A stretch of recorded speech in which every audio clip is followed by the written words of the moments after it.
semester members and new member.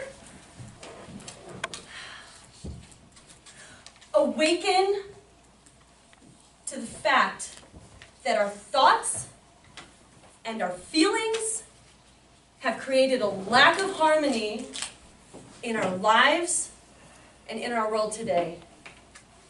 Reconnect to the I am and remove these limitations. The I am is this activity reflecting the presence of God in our lives. It's the place where we are connected to miracles, to things that happen that we have no idea how it came about. The I am is that whisper, that intuition, that place in our heart that says, take action, talk to someone new, try something different. The I am has been a part of my life since my earliest memory. I came into this world knowing that this I am was there. My early experience in life was a nightmare. Everything on the outside told me otherwise. I grew up in a home that was abusive. It was a nightmare. I had no idea how I was going to survive another day in that pain. And the I am whispered to me and said, this is temporary. Keep going. Don't give up. And I held on to that. When I lost my home, every possession I had in a house fire, the I am whispered and consoled me and said, these things are illusions. Do not weep over them. And when I was faced with cancer, the I am, in spite of what everyone else said, healed me.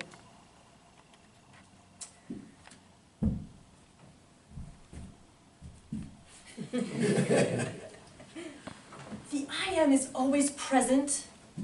It's always standing at the door. It's up to us to keep that door open. With the knowledge of the I am, how is it that life gets so messed up? So hard, so complicated, problems that are so big. It's because we try to take over with our mind. This is the mind of a little child. That 3-year-old, like this morning, that didn't want me to get out of bed. I'm tired. I can't give a speech. What if they don't like it? Oh my gosh, it's like this little child. Of course, life's going to be a disaster if you listen to that. You'll never accomplish anything. Last week, or last time I spoke, it was about raising our state. We jumped around, and it was really fun. But it's bigger than just having fun and being silly. When we elevate our state, it takes us out of this mind and it connects us to this place where the I am resides. The mind and low-level thinking, there's no I am there. It's a little I am up here. When we shift into a place of joy, gratitude, and love, that is where we connect to the I am. That's when life is beautiful, regardless of what's going on around you. Where do we begin? Listen. The I am is always there with that whisper. Think about, in your life, how it would be different if you listened to that nudge, that intuition, that voice. I think about how my life would be different.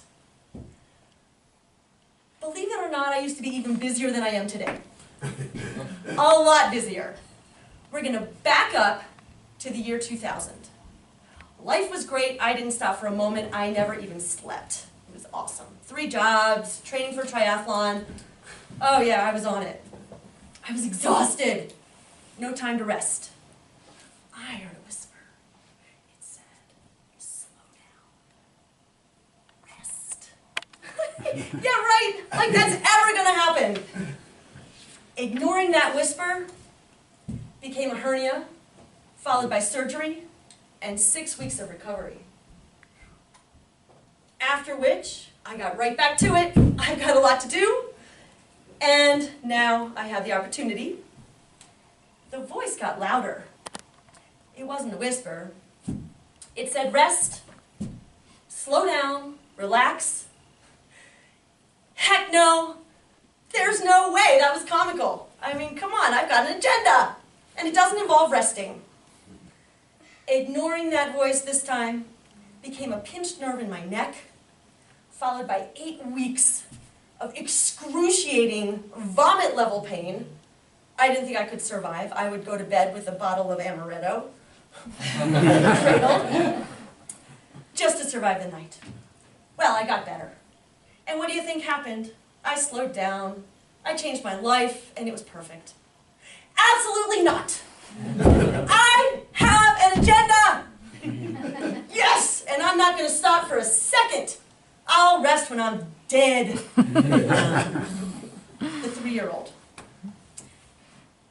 Ignoring that voice became a scream at this point. Slow down, rest, stop. We're talking lights, flashing neon, beep, warning, warning, self-destruction in process. And you know, for a second, I froze as this flash went through me that said, listen.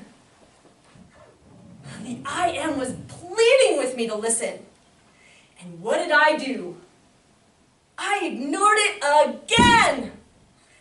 That became a cancer diagnosis. That was followed with 3 recurrences, followed by a decade trying to recover my health and my life, because I didn't listen. Well, now you've got my attention. Wide open to listen. On the outside, I'd lost everything. My job, I went into debt, my hair, which really sucked. And even friends couldn't bear to be around me because they were too afraid to see what was happening.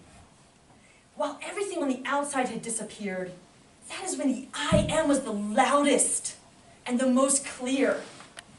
In spite of doctors telling me over and over and over again, there's nothing we can do for you, the I am spoke to me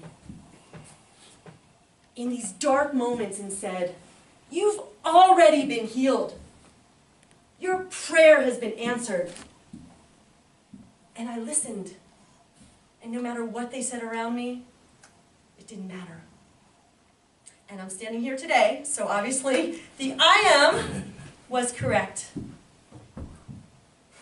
Where do we begin? How do we reconnect to the I am if we're living in a place of our minds, that 3-year-old deciding what we do? First, listen. That voice is always there with a whisper. Don't wait for a cancer diagnosis. Oh, it's not worth it. Listen. The second thing is, live in that space of gratitude by elevating your state, changing your posture. Things like that lift us up physically, but also put us in a place to be in touch with the I am and have that active expression of God in our outer world.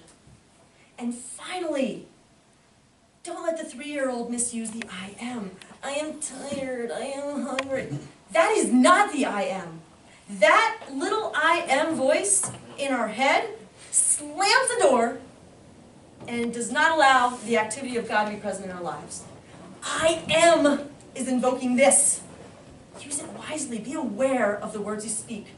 They're contracts. Everything you say is a creation. Use it wisely. Step out of your mind. Step into your heart.